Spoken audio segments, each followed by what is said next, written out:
आदरणीय दर्शकवृंद, PSR podcast के ई निर्वाचन विशेष कार्यक्रम में अपने सबके स्वागत बा। आज हमनी के माज स्टूडियो में उपस्थित बारन बारा क्षेत्र नंबर 3 के जसपा नेपाल पार्टी से उम्मीदवारी देहल राम बाबू यादव जी। सबसे पहला उनकरा के स्वागत कर नेताजी, स्वागत धन्यवाद। कथी कर रहल बानी? अभी तो चुनावी माहौल बा, पूरा चुनाव कुछ है दिन बाकी बटे निर्वाचन के, अभी कथी हो रहल बा? 4 गते से तो प्रचार प्रसार शुरू भेल बा। अब ये घर दैलो कौन सभा ये सब के तैयारी चल रहा बा। बूथ कमेटी गठन, वार्ड कमेटी गठन, पुनर्गठन, ये सब चुनावी कार्यक्रम सब व्यापक रूप से चल रहा बा। 12 क्षेत्र नंबर 3 के मतदाता जसपा पार्टी नेपाल के काहेला वोट दी? 12 क्षेत्र नंबर 3 के ना देशे के पूछी ना जे काहे वोट ना दी। अब न उल्टे पूछते काहे वोट दी, काहे वोट ना दी। वोट ऐसे जसपा के दी ई देश में पछाड़ी पारल वर्ग के समुदाय के समान सहभागिता के वकालत करत, समान सहभागिता के अवसर मिलावत और पहचान के लड़ाई लड़त ई जसपा पार्टी आ रहा बा। में बहुत ज़्यादा हमने का सफल भी भेल बानी छी। देश के संघीय मुल्क में बनैले बानी सर, और गणतंत्र आयल बा, और ये प्रत्येक प्रदेश में पहचान सहित के सरकार स्थापना के क्रम में बा, जौना कि मध्य प्रदेश अपन पहचान सहित के सरकार बन चुकल बा। ये प्रदेश अपन पहचान ले चुकल बा। और अब रहल अधिकार के बात, अधिकार में जितना अड्डा में अपने मधेसी चेहरा देख रहल बानी, जनजाति, दलित, महिला, वो सब मधेश आंदोलन के देन है कि आज अपने के संपूर्ण देश के संपूर्ण अंग में समावेशी होके के संभावना बनल बा। न्याय प्रशासन में, अपने के सेना में अभी फिलहाल हल्का हल्का प्रवेश के संभावना बनल बना। तो निजामती में तो अपने के 27% आरक्षण ही हो चुकल बा। ऐसे जनता समाजवादी पार्टी के वोट देगी। ई वोट से अधिकार, पहचान और विकास तीनों के गारंटी करी। वही से जसपा नेपाल के देश भर के जनता के वोट देवे के पड़ी, देवे के चाही, देवे के पड़ी। अच्छा, इससे पहले अपने मगर 2079 साल के निर्वाचन में कुछ मत से पराजित भेली, जेमे नेकपा एमाले के उम्मीदवार ज्वाला शाह जीत रहल उ टाइम में। अभी का लाग रहल बा? अभी के माहौल अपने के पक्ष में बाकी ना बा, कैसन बुझा रहल बेटा? देखल जाओ ओती उखान माहौल हमरे पक्ष में रहे। जनता के भ्रम पारल गेल, जनता के गुमराह करल गेल। जौन की आज अपने प्रश्न कैनी है जो जनता अपने के काहे मत दी जी, तो ओती उखान जनता के सिर्फ मत लौकल ई वोट है, वोट दे देवे के चाहिए। एक बेर जीत गेल ओकरा के ना दे के दूसरा के देवे के चाहिए। ओती खाने को प्रचार कथी कहल गेल, नो नोट अगेन, दोहरा के रिपीट नहीं के करे के, जीतल बताना के दोहरावे के नहीं के। वो प्रचार कर उ प्रचार के क्रम में जनता कुछ अनियोल अवस्था हो गई, जौना कि 2800 मत से मात्र हम पराजित भैनी। और यहाँ के हमरा विपक्ष में कांग्रेस के साथी लोग भी एमाले के मतदान कैलक, जौना के एक उद्देश्य रहे मधेश आंदोलन के मूवमेंट के उपजल पार्टी और निकलल नेता के समाप्त पारे के हरावे के। उतना कैला के बाद भी जनता हमरा के अच्छा यहाँ सहानुभूति दिलक, माया दिलक, प्रेम दिलक, अच्छा मत हम लेके अनी। और ऐसे हमरा ये गर्व महसूस भेल जे कितनो षड्यंत्र के बाद काम करेला के जनता अवसर देवेला, जनता अपना तरफ से मत देले बा। और उ मत आज जनता जौन मत हमरा विपक्ष में देलक, नो नोट अगेन कह के दोहरावे के नहीं के, आज फेन ई बाजार में कथी हाला फैलावल गेल बा, पुरनका के ना नयका के, पुरनका के ना नयका के। तो पुरनका कथी कैलक है, नयका कथी करी, ई बात लोग नहीं कहल जात। अब दोसर हल्ला कथी फैलावल गेल बा, पुरनका ना नयका, ओतखन कथी कहल गेल, दोहरावे के नहीं के। शब्द दोनों के अर्थ एके गो लागत है, काम एके गो होके प्रयास में बालो। तो ऐसे जनता बुझ गेल बा जे फेन ई लोग कोनो न कोनो बहाना बना के हमने के नेता के, मधेश आंदोलन के से निकलल पार्टी, मधेश आंदोलन से निकलल नेता के, और जो अधिकार के जनता फील कर चुकल बा, अधिकार प्रयोग करे के, खास करके युवा सब गाँव गाँव में जो नौकरी कर रहा बा अभी समावेशी के सिद्धांत के आधार पर, वो सारा युवा लोग के अब माइंड क्लियर हो गया बा जे अगर ई जसपा नेपाल कमजोर हुई तो मधेश के मुद्दा पर वकालत करे वाला कोनो पार्टी ना रही। इससे वो लोग के क्लियर विजन हो रहा बा युवा लोग के जे जे खास करके नौकरी कर रहा बा, जी बैचलर मास्टर डिग्री कर रहा बा, वो लोग के माइंड में क्लियर का बा कि इ देश में पछाड़ी पड़ल लोग खास करके मधेसी, दलित, महिला, मुस्लिम, पिछड़ा वर्ग के लोग के इ देश में अगर अधिकार के बात सिखैले बा तो जसपा नेपाल सिखैले बा। और जितना अधिकार में अभी तक ले कुठाराघात भेल बा, प्रहार भेल बा, ओमे लड़ल कौन बा तो जसपा नेपाल लड़ल बा। अभी भूमि आयोग के तो एगो जी। विधेयक आयल रखा पूरा इ देशे में प्लान करे के और देश में खास करके जंगल काट के मधेश की भूमि में बसोबास करावे के जौन विधेयक आयल रखा, वो विधेयक में कौन दल लड़ल? जसपा रहल। जसपा लड़ल। लोग वोट तक कांग्रेस माले के देते आयल बा, अभियो कांग्रेस माले के बेसी सांसद लख तो काहे ना लड़ल है? खाऊ जनता वो विधेयक के बाद वोट पर आ गल बा, अपने के विधेयक के बारे में वोट पर आ गल बा, अपने कहाँ मतदान करो? अपने क्लियर होई ना, अपने के वो विधेयक पर लड़ेला दल कौन है, पार्टी कौन है? जौन पार्टी अपने के अस्तित्व बचा देता, जौन पार्टी अपने के पहचान दे देता, जौन पार्टी अपने के विकास भी दे रहा बा, तो वो पार्टी की जनता कैसे छोड़ दी? मगर बहुत आदमी के कहनाम बानू कि मधेश से खाली वोट लेवेला लोग बाद में सरकार में जाला। अपने के अब अध्यक्ष जी के बात करें तो खाली विदेशी भ्रमण में रहेला कह के लोग आरोप लगावेला। अच्छा, तो विदेशी भ्रमण में रहेलन तो अभी तक ले जितना मधेश के वकालत जसपा नेपाल के लिए उपेंद्र यादव के लिए ओकरा लगा तो सर के कर दिल बा देशे में रह के, विदेशे से फटिया चलेला हमनी के। लोग तो वे कहता कि खाली विदेशी लोग के कहवावल जाला, परराष्ट्र मंत्री विदेश में ना जाला तो कौन मंत्री विदेश पराय करके विदेश जाला? तो उनका वो अपन मंत्री पद पावे के लिए खाली मतलब जालन सरकार सुनी में। ना, सरकार में अपन मंत्री पावे के लेल के बात ना, पार्टी जेकरा के निर्णय करी वो सरकार में जाए, पार्टी निर्णय कर वो अपने आप के निर्णय ना करलन, वो अपने आप के निर्णय तो प्रदीप यादव को टिकट देवे के चल रहलन, कहाँ टिकट दे दिलन परसा जिला में जी है? इससे वो अपने आप सरकार में चल जालन, वो अपने आप मंत्री में चल जालन से बात ना, पार्टी के संसदीय दल के संसदीय बोर्ड के बैठक से जेकर निर्णय होखेला सरकार में जाला। और खास करके ई पार्टी के तरफ से जब जब जसपा सरकार में गेल बा अपने उनका आरोप बा जो उपेंद्र यादव जी नेतृत्व कैले बा, उससे पहले हो अभियो उपेंद्र जी से पहले केहू सरकार में गेल रखा, उनको ओकरा पहले उपेंद्र जी गेलन, उससे पहले उपेंद्र जी से पहले दूसरा केहू सरकार में गेलन, अध्यक्ष जी ना गेलन। अभी तक जौन संहिता के मर्म अनुसार उपेंद्र जी के संभारल मंत्रालय जौन काम कैले बा, इ देश के कौन पार्टी के नेता संभाल ले बा मंत्रालय संहिता के मर्म में काम कैले बा? स्वास्थ्य मंत्रालय के पूर्ण रूप से संघीय संरचना ढांचा में पालिका के है संरचना, प्रदेश के है संरचना, संघ के है जैसे पालिका के कथी हो गए स्वास्थ्य चौकी, प्रदेश के कथी हो गए जिला अस्पताल, और संघ के कौन हो गए पहल का बड़ा का अंचल अस्पताल था, जिसे इस प्रदेश में दुइयो को मात्र संघ के अस्पताल बा। जनकपुर ना है, जनकपुर अस्पताल प्रदेश का अस्पताल है, जनकपुर स्वास्थ्य विज्ञान प्रतिष्ठान चलता तो प्रदेश का अस्पताल है। गंजन नारायण सिंह स्वास्थ्य विज्ञान प्रतिष्ठान संघ के राजवीराज, और बीरगंज नारायणी अस्पताल संघ के। देश भर में मात्र 17 गो अस्पताल रह गए संघ के पाले, ना तो भाई के प्रदेश के और पूरा 15 बेड तक लेके अस्पताल चलावे के पालिका के, स्वास्थ्य की चलावे के पालिका के, अपने के प्राइवेट 15 बेड के अस्पताल के अनुमति के देता है? पालिका देता है। वो किनका निर्णय से, किनका कार्यान्वयन कैला से? उपेंद्र यादव परराष्ट्र मंत्री ना, सॉरी स्वास्थ्य मंत्री ना भर तो निर्णय लागू हो जाए? उनके पाला में तो हर एक पालिका में लगभग स्वास्थ्य हर एक उनका एक उद्देश्य है पालिका प्रदेश को अधिकार संपन्न बनावे के, और जब अधिकार संपन्न हुई तबे जनता संहिता के मर्म बुझी।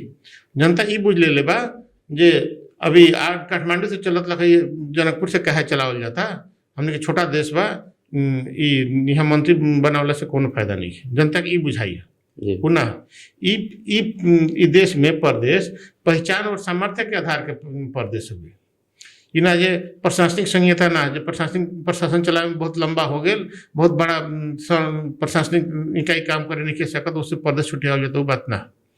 ई प्रदेश यहाँ के जनता के पहचान और सामर्थ्य के आधार पर काम करी और ई प्रदेश से स्वायत्त हुई, हमने के मांगी है।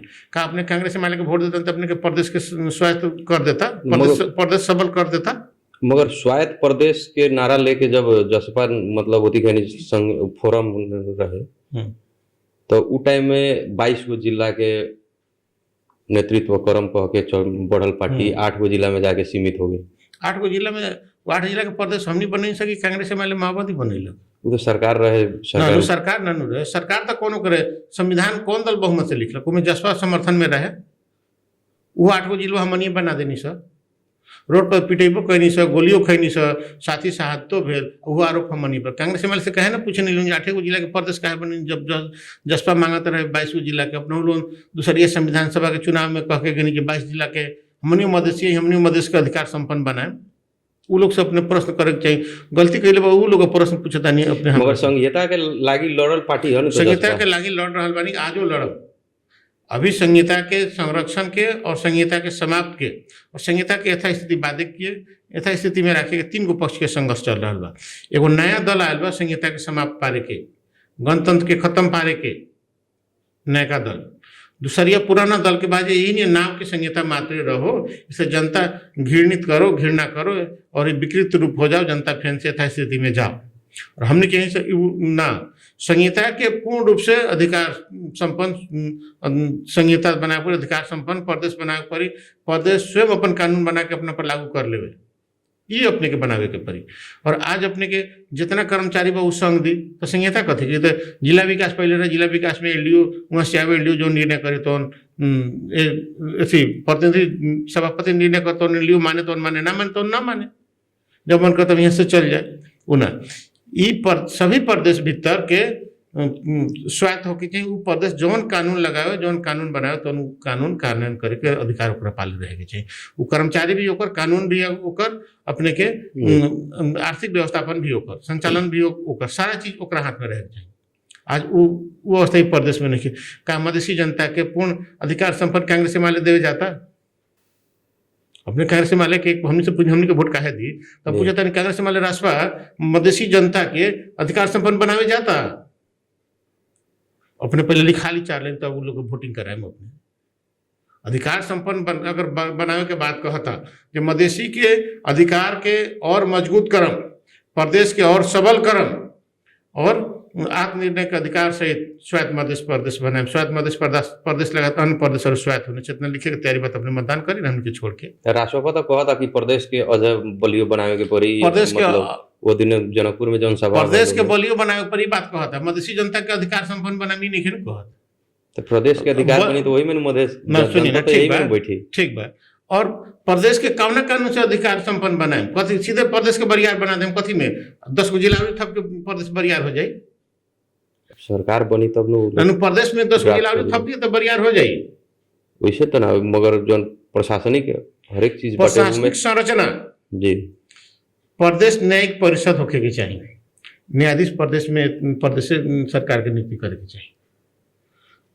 प्रदेश के जो लोक सेवा आयोग हो रहा बा, लोक सेवा आयोग में पूर्ण रूप से यहाँ संघ के कर्मचारी के बंद करके पूरा कर्मचारी प्रदेश को के चाहिए। जो प्रहरी संघ में रखल गया वो प्रदेश प्रहरी कहाँ रखे के चाहिए? प्रदेश में। आज हमने के प्रदेश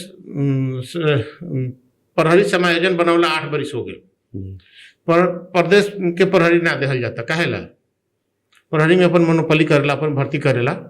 जब भी प्रदेश के प्रहरी दे दिया तो जितना भर्ती होता खुला था प्रहरी के नियुक्ति के करी, ये प्रदेश करी। तो प्रदेश करी तो संघ के हस्तक्षेप तो वही दिन हो रहा जी। सीडीओ काहे अपने हाथ में रखल गया, संघ काहे अपने हाथ में रख लेगा? शांति सुरक्षा के जिम्मा के कर? गृह मंत्रालय, प्रदेश सरकार कानून पलटा के देखिए, शांति सुरक्षा कसको जिम्मा प्रदेश सरकार को माथा होने छ। और तो अभी तो गृह मंत्रालय है ना, तो अभी संघ सरकार प्रहरी और सीडीओ काहे रख लेगा? ये अपने के कांग्रेस एमएलए के वोट अपने के देता है, ये अधिकार संपन्न बनाओ तब राष्ट्रपा के वोटिंग करते तो अपने का अधिकार संपन्न होके जाता। प्रदेश के पूर्ण अधिकार संपन्न करे खातिर ही जसपा के मतदान करेगा पड़ी। एक दूसरी है, जनता के अभी नया दल का गा रहल बा, पुरनका के छोड़ दी, हमरा के वोट दी, कथी करम? तो विकास करम, समृद्धि करम। तो हम ये कहे के चाहता नहीं, अभी तक लेके हमारा कार्यकाल में 5 वर्ष के कार्यकाल में जो उनकी 2 वर्ष कोरोना काल भी रहल, 2 वर्ष संसद विघटन भी रहल, टोटल 2 वर्ष हमारा काम करे के मौका ना मिलल। ई जिला में 12 के 3 नंबर क्षेत्र में एगो 3 नंबर क्षेत्र में 1, 2, 4 में जितना विकास मिली उतना के लिए 3 नंबर क्षेत्र में विकास ना कैले हम तो अपने हमरा के मतदान करे के जनता के आह्वान ना करी। उतना अगर विकास हम कैले बानी तीनों क्षेत्र के बराबर एगो 4 नंबर क्षेत्र में एक दूसरी इससे पहले का जितना सरकार रहा, जितना संसद रहा, उतना अकेले हम अपना 5 वर्ष के कार्यकाल में विकास न कैले बानी, तो हमरा के मतदान करे के ना कहीं। तीसरिया, अपने के संसद में जनता के समस्या पर मधेश के सभी सांसद थे, हम अपन अध्यक्ष के छोड़ के, केंद्रीय नेता लोग के छोड़ के, लोग बड़ा बड़ा विषय में भी बोले के रहेला, वो लोग कम समय भी उपलब्ध हो रहेला कभी काल। अपन नेता के, बड़का नेता के छोड़ के, जैसे अपने के प्रचंड जी, देवपा जी, ओली जी, उपेंद्र जी, इन लोग के छोड़ के 5 वर्ष के कार्यकाल में जितना संसद में जनता के समस्या के हम रख ले हम, उतना ये प्रदेश भर के कौन सांसद रख ले। चौथा का ये संसद है, सी.के. राउत जी संसद में कह दिलन जे शहीद प्रति खड़ा होकर सम्मान करे। का यहाँ के सांसद अपने के जो कांग्रेस हिमालय के वोट लेके सांसद सम्मान के लिए अपने के संसद के, अपने के शहीद के ना कर। और 5वां, जब नागरिकता विधेयक संसद में आवत रहे तो अपने के यहाँ से मधेश से जीतल कौन कौन सांसद अपने के विरोध कैले रहे, अपने की याद बा? इतने के सांसद ज्वाला कुमारी शाह ओकर विरोध कैले रहे नागरिकता विधेयक के। और हम जो सांसद रही, नागरिकता विधेयक पास करेला जोरदार रूप से संसद में आवाज उठेले रही।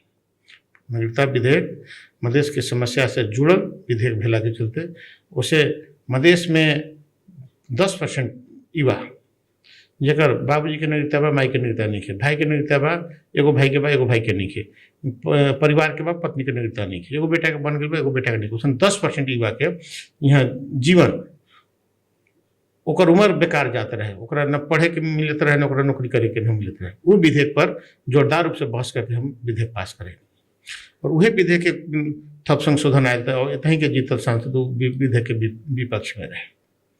और चौथा, अभी अपने के कांग्रेस हिमालय के 2 तिहाई के सरकार 70 रुपया ऊख में किसान जौन पावत रहे पर कुंटल 70 रुपया, कांग्रेस हिमालय के सरकार ओकरा के खारिज कर दिलक।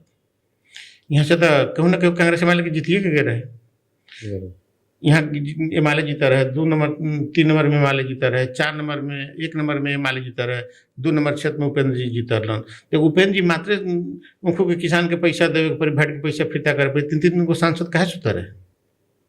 पूरा प्रदेश भर के कांग्रेस हिमालय राष्ट्रपा के सांसद के हम कहे के चाहता नहीं का जनता के वही ला वोटिंग करे के चाहिए जो किसान के पैसा ना मिले और वहाँ के सांसद चुप रहे ताली बजावे। हमरा ऐसे वोट मिली कि जनता के अधिकार, पहचान, सम्मान और विकास और ओकर दैनिक जीवनचर्या में जो ओकर समस्या आ रहा पूरा समस्या के देश के सामने रख के सरकार के गिड़गिड़ावे के, घिचघिचावे के, सरकार के बाध्य पारे के जो हम काम कैले बानी उसे जनता हमारे को मतदान करी। पहले 3 नंबर क्षेत्र में अपने के साथ में मतलब पारस जी रहलन, प्रमोद जी रहलन, जसपा से जुड़ल, इससे पहले का चुनाव हमारे साथ में ना रहलन, मगर अभी जसपा में रहलन, मगर वो लोग अभी अपने जसपा छोड़ के वो लोग जनमत में बा। का भेल था अब उससे मतलब के बटे वोट के बैलेंस तो फिर उससे पहले वो कौन पार्टी में रहे, वहाँ कितना वोट रहे वो लोग को पाले, अपने की याद होई? शुरू से तो वो लोग मतलब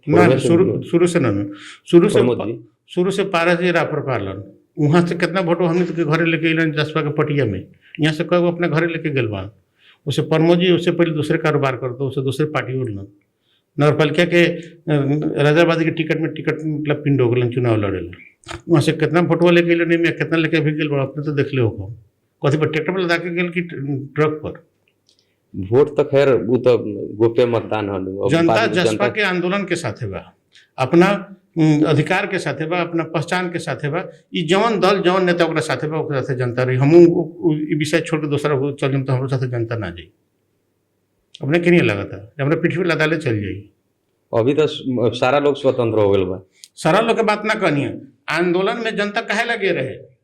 अपन अधिकार के लगी, तो अपन अधिकार के साथे हम बानी तभी हमारे साथे जनता बा।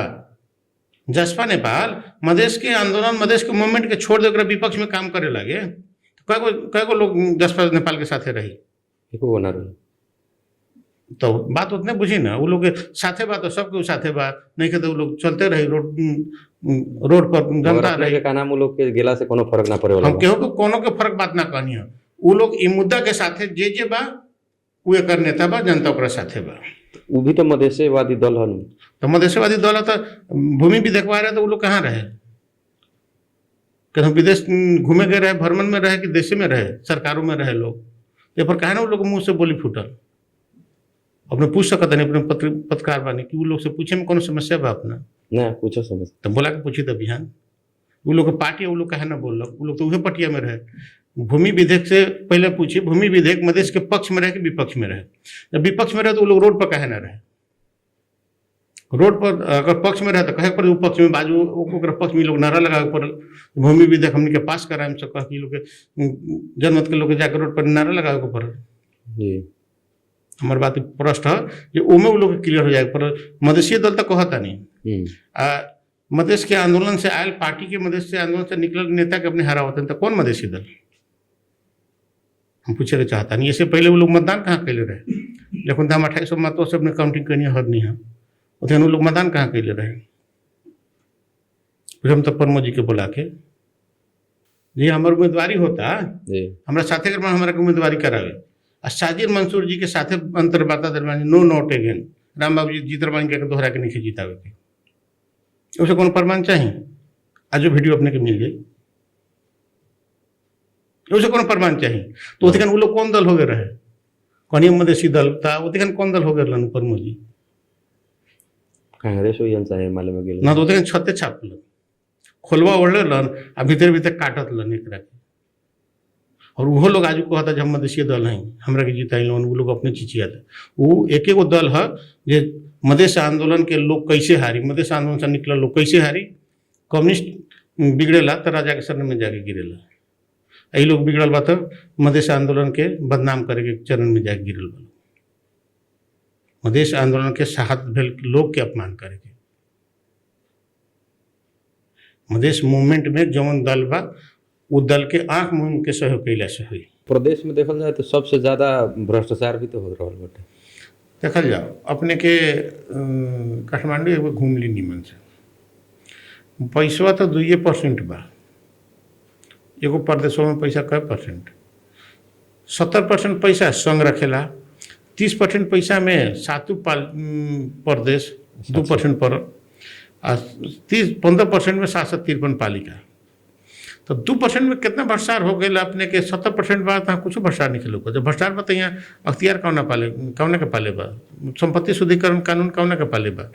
अभी भी अख्तियार के मतलब कारण से जो बेटी बचाओ बेटी पढ़ाओ योजना अंतर्गत के साइकिल सब अभी भी देखी ने बेरा बेरा मतलब साइकिल तो बाटे तो साइकिल सुनिए ना, साइकिल भ्रष्टाचार कैले कि व्यक्ति भ्रष्टाचार कैले? व्यक्ति भ्रष्टाचार कैले। तो साइकिलिया कहने के लोग बांटे देते वो में फाइले वो पूरा मतलब खरीदे प्रक्रिया ओकर करना खरीद प्रक्रिया गलत बात। जो साइकिल बेचले बा उनु गलत है, किनले बा तो उनु गलत है कि साइकिलिया गलत हो जाई, साइकिलिया गलत हो जाई अपने से पूछता नहीं।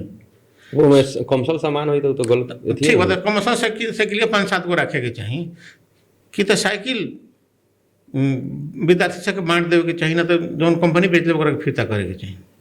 संपत्ति नुकसान काहे कइल जाता? जरा से असूल पर करे वो असूल पर करे के चाहिए, कुछो ना। ई जनता के, मधेसी जनता के अपने के ई खेत में कोदार चलावे वाला ओकर बेटी साइकिल पर ना चढ़ो, ई कारण है। ओकर बेटी साइकिल पर घूमत रहे, साव लोग के, महाजन लोग के, सेठ लोग के, सेठ कहल जाला मन सत्ताधारी के, गाँव घर के धनी के कोनो सेठ ना हलो। जौन सत्ताधारी सेठ बा, सत्ताधारी मालिक बा, ओकरा उन्ना गंवार भेल जे ई हर जोते वाला के, टॉयलेट साफ करे वाला के, रिक्शा चलावे वाला के बेटी साइकिल पर घूमी, उ कारण। आज कले अस्पताल में कम से कम पर डे 500 पेशेंट बा, 70 बेड चलताटे, 70 बेड चलता। बेड में भर्ती करा देला रोज हमनी के सिफारिश करे के पड़ेला रोज। कल्याण कैंपस के बिल्डिंग देले बानी, कल्याण नगर पालिका में एगो ठेका हमरा बाहे के ठेका न जितना अपने पिच देख रहा बानी हमर ठेका करावल, मेन पिच और रोड नाला सब कल्याण अस्पताल में। खपरताता में पार्क देले बानी, कैंपस में बिल्डिंग देले बानी, स्कूल से देले बानी, कृषि में बोरिंग देले बानी, 3 नंबर क्षेत्र में 17 गो स्वास्थ्य चौकी देले बानी, जौन कि अभियो तक लेके 2 गो बनते बा। 17 गो स्वास्थ्य चौकी उपेन्द्र जी स्वास्थ्य मंत्री रहलन जइया 17 गो स्वास्थ्य चौकी देले बानी एके बेर पूरा 3 नंबर क्षेत्र के पूरा एक बेर हर एक वार्ड में स्वास्थ्य चौकी स्थापना हो। यहाँ से बाल बालिका के, महिला के खोप के, वैक्सीन के सारा चीज़ यहाँ से प्रक्रिया पूरा होगा। अपने के किसान के लगी बोरिंग कहबे कहीं पुल दिले बानी व्यापक, देखिए अपने नजर उठा के। आज भी हम मुद्दा खेप रहा बन बढ़ा पुल के, जिला तो जीत गए बन, उनसे हमारा पास समन आयल बा। वो पुल आज तक कानूनी झमेला में, आज तक पुल ना चले 10 बजे तक पुल चले के अवस्था में कानूनी झमेला में नहीं है।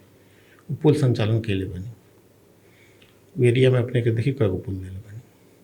एगो तो हमारे ठेका खोलवावल पुल के ठेका ना भेल, पसा खोला पुल जीता पुल,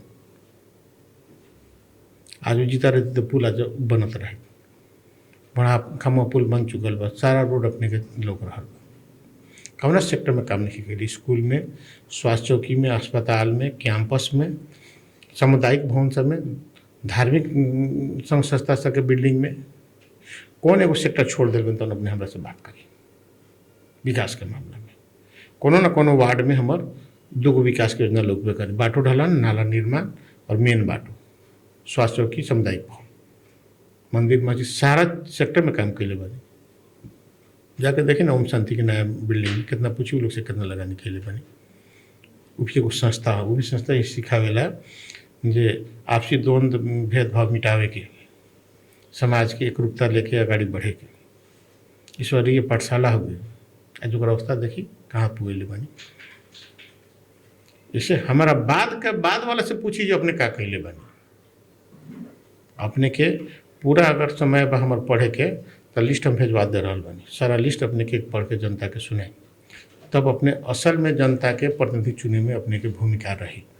जनता मगर लोग के कहना बा कि यहाँ से सांसद लोग जीतल लोग तो 3 किलोमीटर सड़क अभी भी तक ना बनल कह के, अभी भी कल्याण के लोग के गुनासो रहेला कि मेन राम बाबू जी या ज्वाला जी के कारण ही ना बनल कह के गुनासो आवेला। एमे का कहला चाहम अपने? ठीक बा, एगो बात 3 किलोमीटर के ठेका के करौले बा, 3 किलोमीटर के ठेका के करौले बा।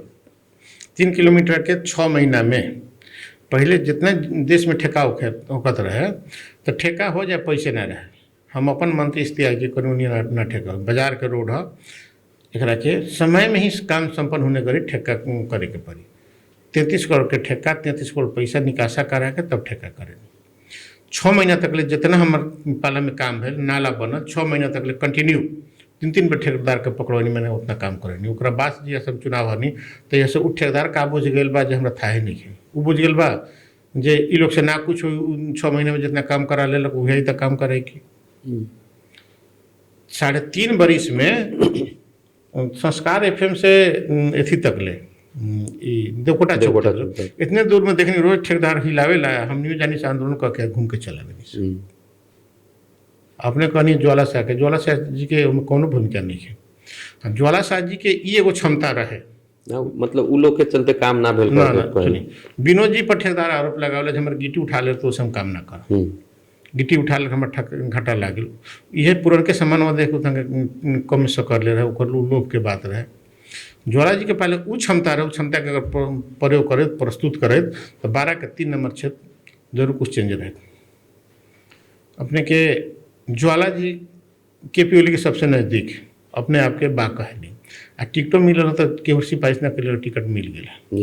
और उती खान केपी ओली के प्रयोग कैले रहती तो 3 किलोमीटर का वही ठेकेदार 9 किलोमीटर रोड बना दिले रहे। प्रधानमंत्री के पास वो क्षमता रहेला जे जब जौन आदेश कर दी वो आदेश के पूरा करेला ब्यूरोक्रेसी। एक दो बदमाश होखेला कोनो कर्मचारी ना करे वो अलग बात बा, तो वही ठेकेदार के बहुत जगह काम होत हुई। ठेकेदार यहाँ से भागल फिर के कमा ले ओकर ढेबा ना देवेला, ठेकेदार के पकड़ के थूना में रख के ओकरे गाड़ी से ओकरे मशीनरी से प्रयोग करके काम हो जाता, ठेकेदार निकल के घरे जाए। जो अलग वाली क्षमता रही प्रस्तुत कहे ना कैली, उनकर एगो कमी है। और हम ही बात क्लियर जानता नहीं, यहाँ 21 का जौन चुनाव में जबे जीतम ओकरा 10 दिन से ठेकेदार के यहाँ रफ्तार बढ़ जाए, काम करा हो कि प्रयोग करा, ये समय से पहले ओकरा से हम काम करा लें, ये हम क्षमता प्रस्तुत करे के अवस्था में बानी। ओकरा लाग जाए जहाँ ई जनप्रतिनिधि सामने बैकर काम ना हो तो यहाँ देश में बवाल बढ़ी, हमरा के और जगह काम में अवरोध हुई, वही दिन से ठेकेदार यहाँ लग जाए। अभी तक जिला में ये एगो ठेका बा केनहू ठेका नहीं चलत, ई सांसद लोग 3 बरिस में केहू ठेका ना बड़का योजना ना पारे सकल। और जिला के लिए कमी कमजोरी ना है, पूरा कमजोरी भेल बा यहाँ के प्रतिनिधि लोग से, जौना के आक्रोश जनता व्यक्त कर रहा बा, वो आक्रोश हमरो सिर सामना करे के पड़ता। नेता लोग जीत के जाला कुछ ना कर जनता के इतना ना बड़ा कड़ा गुनासो बा। आ क्षेत्र में घुमला के बाद हमार तो 4 बजे से भूल गेल बा। बहुत लोग तो कहता तोहरा के वोट दिल बन तुहे जीतल बड़ा। आम जनता का जान गेल, बूढ़ पुराना आदमी बा, हमारा से माया बा तो खिसिया था जे अभी तक कुछ ना कैला, चाचा नहीं क्यों जीता तो वोट तो तोहरे के दिले रही तो हार गई। अच्छा हार गया तो जीतल कौन बता जोड़ा, वो तो कहियो ना आयल, आज तक लोग मुँह ना देखनी। तो वो आक्रोश भी हमरा जनता के आक्रोश सामना करे के पड़ता। जनता के समझावल जाता जे हम हारनी, ओके चलते तोहर काम ना भेल। कोनो जनता नहीं के कहत हमरा गाँव में जो ज्वाला का है एगो ठोस काम है। आ पुरनका पद्धति फॉर्मूला जी के बारे में पूछ दिया था जो उनकर कौन काम करता ना, उनकर आज तक निकन कोनो काम करे नहीं, नेता रहलन आवेलन जालन। हमरा तो ये कहे के रहे जो फॉर्मूला जी के तो छोड़ देवे के चाहिए। अभी जनजी आंदोलन के मूवमेंट के देखे जनता का चाहता है, जनता युवा के चाहता, पढ़ा लिखल के चाहता, योग्य कर्मठ के चाहता है, वो अवस्था में उनका निकास देवे के चाहिए। तो उनकर तो का नाम बाटे जी, वो तो पार्टिए मतलब परिवर्तन करा दिलन। पार्टिए में सभापति जनजी आंदोलन के बाद में पार्टी के सभापति बदले में उनकर बहुत बड़का योगदान रोकले रहे, बहुत बड़का योगदान। ओमे महामंत्री लनी ओतिकन उहे गुटवा में लनी, सह महामंत्री अभी भी सह महामंत्री बन। तब इने से गंज से सारा काम करा दिया हैं। अब उनकरे पैनल के मतलब सारा विकास समृद्धि के जिम्मा ई लोग ले लेबा। और अपना प्रश्न पूछनी हमनी से, वो लोग कथी कहला कांग्रेस ही देश के निकास बा। तो देश के निकास ये होके के चाहिए, किसान के खाद ना मिले के चाहिए, अपन चलावलों के पैसा ना मिले के चाहिए हैं, समय में पानी ना मिले के चाहिए। नहरों में पानी ना आवे समझा तो क्या कैले बा, हमनी कैले बनी हैं। तो कांग्रेस तो ओकर निकास के दी, एक पूछी ना बोला के वो लोग किसान के प्रतिनिधि ना रहे लोग का कि वो लोग नहर में समझौता कर दिलक, आषाढ़ 15 के बाद पानी आई हैं, कितना जायज रहे। वो लोग जनता तर वोट मांगा था जो तोहर विकास समृद्धि हम रख ले बनी, हम दे हम निकाल के कांग्रेस के लोग कहता। जनता की सारा जबे बुझ जाई, जनता बुझे के समय नहीं के, जनता बुझे नहीं के सकल, जनता सीधे वोट दे दी। इससे का हो जाए कि भाई जनता बुझे, जनता जौन बुझ गल बा तो जसपा के ही वोट दी, छता छाप के ही वोट दी। और फिर भी ये परिवर्तन के नारा लागल बन, परिवर्तन के नारा तो सब पहले पर लागल रहे। कौन परिवर्तन भेल, व्यक्ति परिवर्तन भेल। तो ये लोग के जो परिवर्तन के नारा लगा होता, ये सिद्धांत कथी लेके होता, परिवर्तन कह के हाई मॉडल में हम देश के चलाएं। इनमें का बा मॉडल का खाली व्यक्ति में परिवर्तन के बात कहता कि मॉडल और सिद्धांत भी परिवर्तन के बात कहता। परिवर्तन कथी परिवर्तन, लोग तक सीधे कहता परिवर्तन। परिवर्तन के बाद जनता पूछी नु जे परिवर्तन कदम तो तू का करब, और कहे के पड़ल सिद्धांत देवे पड़ल, थ्योरी देवे के पड़ल, ओकर कौन थ्योरी से परिवर्तन हुई। हर एक समस्या के समाधान है के फोटो खींचता नहीं, फोटो खींचता तो कई किस्म के फोटो बना देता नहीं, तो मेथड बाकी ना के मारवा में। ये लोग देशवा के एक चेहरे चेंज कर दी कौन मेथड से, तो ये लोग के विजन में तो मेथड तो आवे के पड़ल न। मोबाइल चलाते हैं तो अपने के कथी कथी कितना सुंदर सुंदर, कितना बच्चा बना देता, कितना बूढ़ बना देता है। तो मेथड बाकी अपने सीधे दूसर मोबाइल से बना देता नहीं। हाँ, वही में बा। तो ये लोग पहले सिद्धांत आवे पड़ल न, कौन सिद्धांत से ये लोग चेंज कर दी। सीधे जनता के हवा दे के ठगी के ई कौन लोग है, देश के पूर्व कालखंड में राज्य सत्ता में रह लोग है, देश के लुटल संतति के लोग हैं। अपन नज़र उठा के देखी जो नया नया कहता, जो नया ले अपना लोग 2-5 बरस वो पटिया बाटे। किसान के बारे में कहिए बोल दे ले हैं, संहिता के बारे में कहिए बोल ले, प्रदेश के अधिकार संपन्न करे के पड़ी, संहिता के मजबूत करे के पड़ी, प्रदेश खारिज करे के पड़ी बोले वाला पार्टी, प्रदेश के वोटिंग में प्रदेश के वोट ना देवे के, प्रदेश बेकार बाटी कहे वाला व्यक्ति, जो प्रदेश प्रिय कहिया से लागे लगल। सारा ठगी है, सारा नौटंकी है, कोनो नौटंकी में जनता ना पड़ी।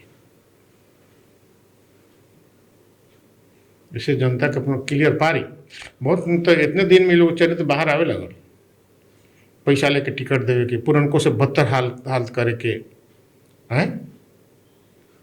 सुनिए ना यहाँ के उम्मीदवार लोग देखिए ना केकर टिकट मिलल कहाँ कहाँ से पहले के बार रास्ता पर खड़ा भे रहे जी वो लोग बेईमान रहे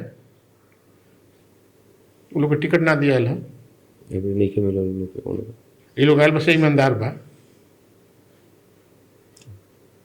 पार्टी के मालूम है पार्टी वही ना, मूल्यांकन कर ले तब न टिकट ना देले ना बटे। हम ना पूछत है उनका जो पटिया के लोग कहता था हमसे पूछत काहे नहीं की उनका पार्टी के लोग चिचियाता जहाँ पैसा पूछला पैसा 2 करोड़ रुपया दो तो टिकट दे हम न कहने जो नहीं खेते ना टिकट दिला घर में ढुके देवे तो मोबाइल धरवा के ढुके देवे जे भी खान तलाशी करके ढुके देवे अपना पार्टी के नेता के हैं। हम पूछे के चाहता नहीं हमरा से इससे पहले अब चुनाव लड़लन सुरेंद्र शर्मा जी आज एगो सामान्य परिवार के लोग ईमानदार कर्मठ युवा ये कुछ ना रहते या 3500 वोट ले दिलक 4000 वोट ले दिलक आज व्यक्ति के हक ना बनता है 25,000 रुपया अपना पॉकेट से टिकट ले दरता भी कैले बा वैसन उम्मीदवार आए रहे तो हम सम्मान बढ़े गौरव बढ़े वैसन उम्मीदवार के साथ चुनाव लड़ता आज ऐसा उम्मीदवार के साथ चुनाव लड़े के पड़ता डायरेक्टर कथी के खलती है खलती माने जेबी पैसा तू अपन धऽ दे हमरा जेबी में ब्याज हम खाएम आ तू कहब तो ये तोहरा खाता में ट्रांसफर करम जौन खाता में डलबो में ट्रांसफर करम तो ट्रांसफर चार्जो ले हम ब्याज हम खाएम हैं कितना पैसा अपना धन दिया हमरा खलती में जहाँ जेबी पे तहाँ दे दे मानी मंजूर अपने के बा मंजूर ना हैं अरबों रुपया के बैंक से ब्याज खाए के बा जनता के पैसा के वो लोग जनता का भरम छर ले बा जो हम ईमानदार व्यक्ति हैं उनका कल काम बा एगो उनका गाँव में कहानी खिलौन खोजत ईमानदार खोजता नहीं लोगन तो हमने वो कल काम बा जाए खोजी ना लोगन हमने केने बेईमान बने तो भेटा जाए सारा मीडिया से 12 जिला के मीडिया से अनुरोध करे के चाहता नहीं जो व्यक्ति अपने आप के ईमानदार के खोल ओढ़ के ओढ़ता हर एक घर में समृद्धि दे हम हर एक घर में रोजगारी दे हम विकास दे हम जाके उनका कल विकास खोज के लोग उनके वार्ड में गांव में आज भी ओकरा अवशेष बाकी बा लाखों रुपए जनता के देश के रुपये वहाँ लूट कल गल बा चलन कल गल बा वो लोग ना खोजम खोजी उनके गांव में उहे काम कैले बाने वो अभी के ईमानदार उम्मीदवार साहब कथी के काम रहे तो वो बता दी सरकारी काम रहे जाके खोजी ना वो कृषि में क्रांतिकारी कृषि क्रांति करत लन किसान के एकदम आमदनी तेवर करत लन जाके देखी पैसा कितना सरकारी पैसे वहाँ खर्च भेल बा का वहाँ उपलब्धि बा जौन व्यक्ति अपने आप के कह रहा बा कि पूरा समाज के दायित्व लेके हम समाज के परिवर्तन कर दें समाज के आर्थिक समृद्धि ही ला दे हम शैक्षिक स्तर ही उकास दे हम पूर्वाधार के स्तर ही उकास दे हम सामाजिक विकास आगे कर दे हम तो उन व्यक्ति के नेतृत्व में कैल काम एगो बजा के देखिए तो अभी 3 नंबर क्षेत्र में देखल जाए तो हर एक उम्मीदवार घर दिलों में पुग रहा अपने भी जा रहा बनी ना जनता के वहाँ मतदाता के अपेक्षा कथी बाटे जनता के मतदाता के खास करके अपेक्षा ई बा जे हमनी के वोट देवे नहीं सर लोग चल जाला भेंट ना होके पहल का अपेक्षा जी सबसे पहले का गुनासो ये बा हाँ दूसरी यही बा जे गुनासो करे के मौका ना मिले हमार काम होई कथी गुनासो करे के मौका मिले तो हम 2 गो गुनासो करते तो एगो होई 10 गो करते तो एगो होई ई सबसे भारी गुनासो ई है बा और जनता के देखला के बाद विचित्र रुआई आवता बहुत ऐसा परिवार बा जे गाँव घर में ओकर घर के अवस्था देखला के बाद ओकर आर्थिक अवस्था देखला के बाद ओकर माने स्वास्थ्य अवस्था देखला के बाद में रुआई आवता घर में केहू नहीं खे अपाहिज अवस्था में आदमी पड़ल बा ई अवस्था में घर पर पूरा छाना नहीं खे पूरा प्लास्टिके खाली बा प्लास्टिक का पगार उगार बिकल बा अपने के मूसों के रोकेला शोभक टाट नहीं है ये अवस्था के घर सब जनता के अपेक्षा बा हमार जीवन स्तर चेंज होखेला वोट देता और नेता के खोजता नेता दिन से जाते नहीं है तो चेंज हुई के नहीं है नेता वो सुनते नहीं है नेता रह जाता 5 स्टार में नेता हाई क्लास में चल जाता नेता के हाई क्लास के लोग भी घेर लेता अभी जो नेता आयल बा लोग से हाई क्लास के खुदे नेता आयल बा, तो वो लोग जनता तक कितना दिन रही। जे कुछ नेता लोग आयल बा जी। से एकदम हाई क्लास के लोग आयल बा, तो पहिलका बेर गांव देख ले बा, पहिलका बेर झोपड़पट्टी देख ले बा, पहिलका बेर झोपड़ी वाला आदमी देख ले बा, खुदे उनमें से निकल के आयल बा। जनता के ई चिंता के विषय बा। और अपने कहनी हाँ जे अपने लोगन भी ना कुछ करे सकनी, हमनी के मत कितना आवेला। उतना बड़ा मधेश आंदोलन भेल 63 में, 64 के चुनाव का बाद 175 मत से मात्र समानुपातिक वोट में जसपा फर्स्ट कर लेना, तो 175 मत से पीछे एमार ही रहे। दूसरिया तीसरिया जौन भी मतदान हो रहा बा, इनमें तो सबसे हमनी के मधेश आंदोलन के विपक्ष में तो मतदान लोग कांग्रेसे माले माओवादी के करता, रसपा के करता, राप्रपा के करता। तो खाली अपेक्षा लोग हमनी से रखी, और लोग राजा बोझ के लोग वोट देता, राजा लोग के वो लोग बोझ के वो लोग को वोट देता, वो लोग को वोट के कोनो काउंट लोग नहीं करत। और हमने के लोग कहता तोहरा के इतना वोट देनी है, तू का कैला। हमने के जीवन अवसर कथी परिवर्तन में, सबसे कम समय में कम मत में ये परिवर्तन भेल बा। तो इस देश में जसपे नेपाल परिवर्तन करेल बा, जनता के अधिकार संपन्न बनावे के क्रम में आगे बढ़ल बा। क्रम पूरा नहीं भेल, अधिकार संपन्न पूर्ण रूप से जहिया कर देम सर, तो यह हरेक कार्यालय में अपने के मधेश के, मधेसी के, दलित के, महिला के, मुस्लिम के, जनजाति के, अल्पसंख्यक के हरेक जगह उपस्थिति लोग की।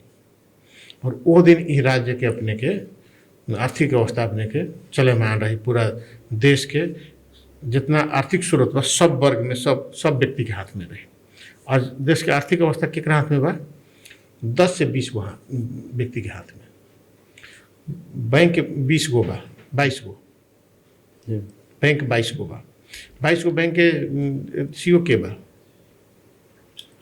मुश्किल से मुश्किल 12-14 गो फैमिली बा, मुश्किल से मुश्किल 12-14 गो फैमिली बा। उनमें अपने के पहुँच कथी बा। न्यायालय में अपने के पहुँच कथी बा। ब्यूरोक्रेसी में समय बेसी पर थोड़ा थोड़ा अपने के चेहरा लोक रहा बा। सेना में अपने के उपस्थिति कथी बा। जौना व्यक्ति के हाथ में सेना, जौना व्यक्ति के हाथ में पैसा, जौना व्यक्ति के हाथ में न्यायालय, जौना व्यक्ति के हाथ में कानून, और ओकरे विरोध में हमने के लड़ल बानी सर। जनता फिर ओकरे के वोट दी तो ओकरा से लेहल जाए कथी, ओकरा से तो हमके थोड़ा थोड़ा लेवे के क्रम बानी सर। और उहो दल कहताटे जे अब ओकरा के वोट दिए तो समृद्धि और विकास कर दी। इतना साल से कैलक, इतना साल से कैलक तो ना देखलक आदमी। और उहे दल के लोग फैमिली जौन राजनीतिक में रिटायर भेल बा, वो अपन दूसरिया पुस्ता के प्रोडक्ट कैले बा, अभी प्रोडक्ट करके प्रमोट कैले बा जनता के सामने। नया ले पर मुद्दा इहे को बाकी और ही बा, एक एगो मुद्दे पर अभी नया ले पर तो नया है तो हम कथी करी। पुरनका खा के बरियार हो गए, ओकर मैच खराब हो गए, तब है नयका के एकरा के लियादा की कथी।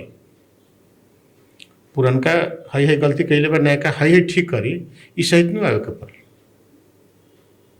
तोहरा ला हम है कर दे, हम ई सहित आवे के पड़ल।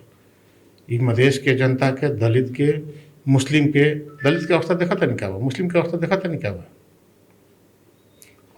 पिछड़ा वर्ग की अवस्था से बहुत बदतर अवस्था बा दलित के और मुस्लिम के। जाके घर में घूमिए एक दिन, चलिए एक दिन घर दिलों में समय दी, देखी देखम अपने तो अपने के आँख में आंसू चले। ओकरा के अधिकार संपन्न जौन बनावे के, आवास देवे के, रोजगारी देवे के, स्वास्थ्य शिक्षा के, स्वास्थ्य के गारंटी लेवे के जौन कार्यक्रम से चल रहा बा, ई कौना चलते चल रहा बा। इस संविधान के चलते चल रहा बा। और संविधान कौना के चलते आयल बा, संविधान हमनी के आंदोलन के चलते आयल बा, मधेश आंदोलन के चलते संविधान आयल बा। और इस संविधान के जरिए हमनी के मांग अनुसार पूर्ण रूप से परिमार्जित कर दिए, या पुनर्लेखन या पुनर्संशोधन कर दिए। वो अपने के 10 वर्ष में एको को झुप्पड़पट्टी देश में ना लोगी, एको को झुप्पड़पट्टी। और जितना लोग बेसहाय असहाय होकर घर में पड़ल बा, दवाई खियावे वाला लोग नहीं के, एक पैसा के इलाज करावे वाला लोग नहीं के। आज चोट लागल बा, आज एगो महिला के देखनी चोट लागल बा, इलाज करावे जाए के पैसा नहीं के। वृद्ध के देखनी हुए पैरालिसिस बाटे, में तेल लगा देवे के पैसा नहीं के, दवाई की बातें छोड़ दी। ओकर दायित्व के ले ली, सरकार ली। सरकार के पाले जब अपने के पैसा हुई सरकार जिम्मेवारी लेहल बहाल जिम्मेवारी लेहल शुरू करी। संघ सरकार के पाले कथी रहे चाहिए? परराष्ट्र नीति, बाहरी सुरक्षा, बीमा, अंतर्राष्ट्रीय संबंध, अंतर्राष्ट्रीय व्यापारी है रहे के चाहिए। देखिए सारा कहाँ चाहिए? शांति सुरक्षा से लेके अपने के उद्योग कल कारखाना सब कहाँ रहे के चाहिए? प्रदेश में में रहे के चाहिए। सारा रेमिटेंस कहाँ उठे के चाहिए? प्रदेश में उठे के चाहिए। विकास हो जाता लोग प्रदेश से पैसा उठावता कौन? संघ सरकार। संघ सरकार तो हो के नहीं है।